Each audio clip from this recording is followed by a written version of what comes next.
उक्षी नावाच्या छोट्याशा गावात धनगराच्या कुटुंबात आपला पती आणि छोट्याशा बाळासोबत हिरा राहिला.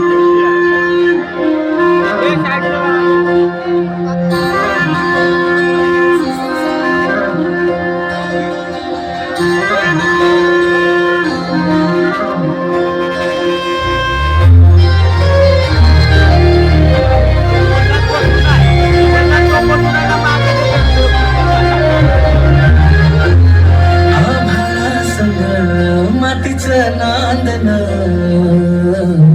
जीव झाला चकवा चांदन आभाळा संग मातीचं नांदन जीव झाला चकवा चांदन दिवसाच दिस त्यात तारया नभामध्ये दिवसाच दिस त्यात तारया नभामध्ये जगन हिल्यार झालं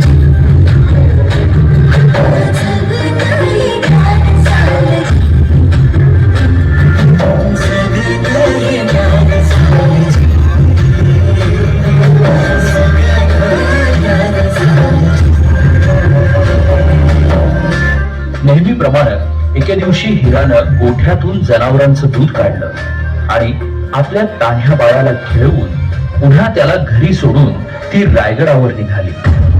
तो दिवस होता कोजागिरी पौर्णिमेचा.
आणि बघता बघता संध्याकाळ झाली आणि गडाचे दरवाजे बंद झाले.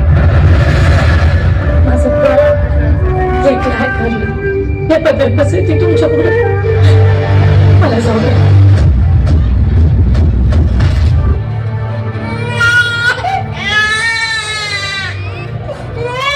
दमलेला जीव पुन्हा उमलून येई कानी येते हाक जेव्हा आई आई आई दमलेला जीव पुन्हा उमलून येई कानी येते हाक जेव्हा आई आई आई आई आई आई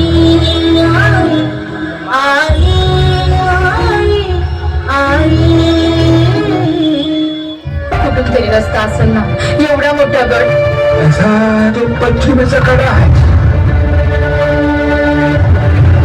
इथं ना तटबंदी ना बुरुज कडा असा भाग तिथून फकस्त वाळावर येतो आणि पाणी खाली माझं बाळ आई भावाने राहील पाठीशी. आई बाबानीला समधीकडे पोचता येत नाही म्हणून तर तिनं आई बनलं. पोटासाठी जरी रोज हिंडते पाऊल कान घेते क्षण क्षण पिलांची चाहूल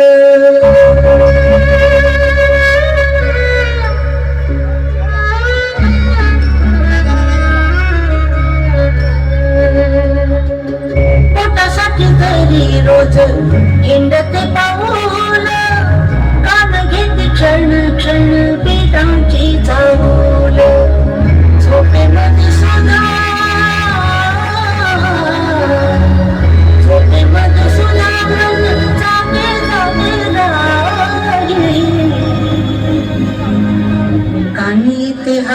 जेव्हा आई आई आई आई आई आई आई आई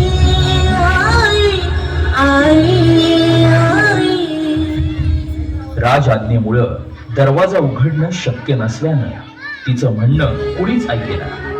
आता हिराच्या डोळ्यासमोर येत होतं ते म्हणजे तिचं घरी एकटं असलेलं तान्हं बाळ. त्याच्या आठवणीनं व्याकुळ झालेल्या हिरानं किल्ल्याच्या कडावरून खाली उतरण्याचा निर्णय घेतला.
आई